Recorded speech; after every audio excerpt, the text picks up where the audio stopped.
അപ്പോൾ ഇന്ന് നമുക്ക് ലഞ്ചിന് വേണ്ടി ഒരു മുരിങ്ങയില തോരൻ ഉണ്ടാക്കിയാലോ. മുരിങ്ങയില തോരൻ ഉണ്ടാക്കാൻ വേണ്ടി മുരിങ്ങയില പറിച്ചുകൊണ്ട് വന്നിട്ടുണ്ട്. അത് നല്ലതുപോലെ വൃത്തിയാക്കി ചെറുതായിട്ട് അരിഞ്ഞ് മാറ്റി വയ്ക്കുക. അരിഞ്ഞ് മാറ്റിയിരിക്കുന്ന മുരിങ്ങയിലയിലോട്ട് നമുക്കൊരു ഒരു ഒരു ഒരു ചെറിയ മീഡിയം സൈസ് സവോള നമുക്ക് നല്ലതായിട്ട് കൊത്തി അരിയുക. അതുകൂടാതെ പച്ചമുളക്, വെളുത്തുള്ളി, കുറച്ച് ഒരു മുറി തേങ്ങ, അതും കൂടെ ചിരണ്ടി നല്ലതുപോലെ അത് മിക്സ് ചെയ്ത് വയ്ക്കും. അതും കൂടെ ചിരണ്ടി ഇതിലോട്ട് ഇട്ട് കൊടുക്കുക.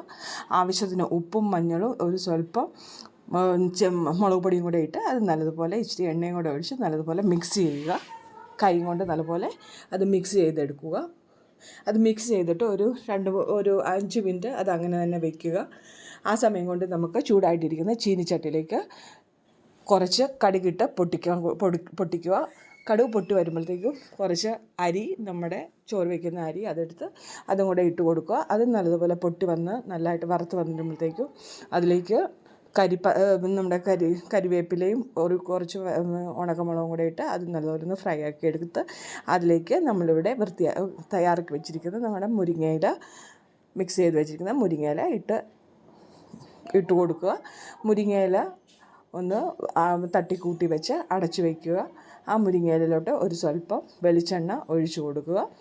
മുരിങ്ങയില തുറന്ന് വെച്ച് നമുക്ക് നല്ലതുപോലെ അതിനെ തോരനാക്കി എടുത്ത് വയ്ക്കുക. വെള്ളമെല്ലാം വറ്റിച്ച് നല്ലതുപോലെ തോരനാക്കി. ഇത്രയേ ഉള്ളൂ. അപ്പോൾ ശരി, ബൈ.